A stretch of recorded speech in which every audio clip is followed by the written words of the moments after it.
Hey everyone, Adam Nitti with you today. I want to talk about dynamics and show you some very simple exercises you can use to maintain better control over dynamics. Dynamics, of course, are how loud or how soft you play the notes, and that's going to be the focus. We're going to start with just using a very simple permutation exercise, 1 finger per fret, going through the strings, and it's going to sound like this. 2, 3,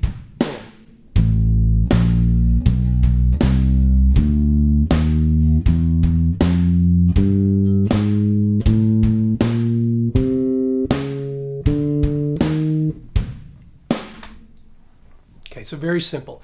Now, we're going to do first, for this first exercise, is we're going to play soft, loud, soft, loud. So the first note is soft, second note is loud. So it's going to keep that same pattern of loud or soft, loud through all the strings. This is what it would sound like.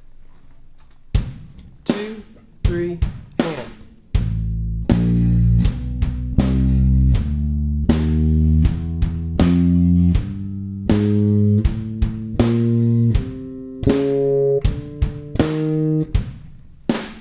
Notice that as I was playing, I wasn't breaking up the notes. The duration was still held the entire time until I played the next note. But the big change was in the plucking hand and how hard I actually went after the string. And I was trying to exaggerate this. Really, really soft on the soft notes, really, really loud on the loud notes. If you were paying really close attention, you probably noticed that with my plucking hand too, I was maintaining a very strict 1, 2, 1, 2 alternation. So my fingers of my plucking hand always going 1, 2, 1, 2, 1, 2, 1, 2 as I step through the strings.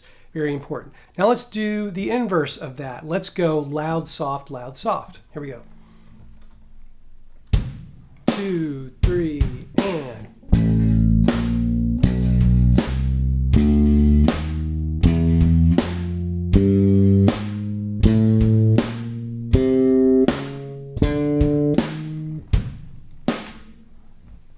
Again, keeping the notes very, very long, keeping it very legato, but making big changes in the dynamics from note to note. Now we're just stopping after we get all the way up to the top of these strings, but obviously you can turn around and go back down, change this up any way you like. Now what we want to do is 2 softs and then 2 louds. Here we go. 2, 3, here we go.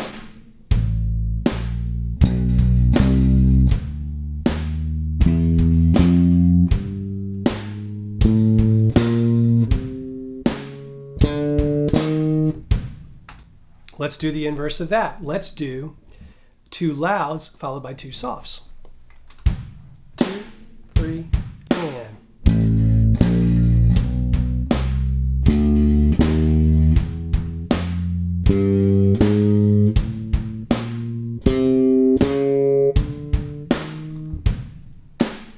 If you're just watching the video, you might think, wow, that's pretty easy, but you'll be really surprised when you sit down and try to play this how much it takes your hand by surprise. We're so used to kind of keeping a very uniform sort of smooth level of dynamic through most of what we play that the idea of exaggerating, keeping it super low and super high levels separated in our lines, that's something we're not really used to doing. So it's very, very helpful. Now the next stage of this is to, of course, carry this over into things like scales or bass lines that you actually play.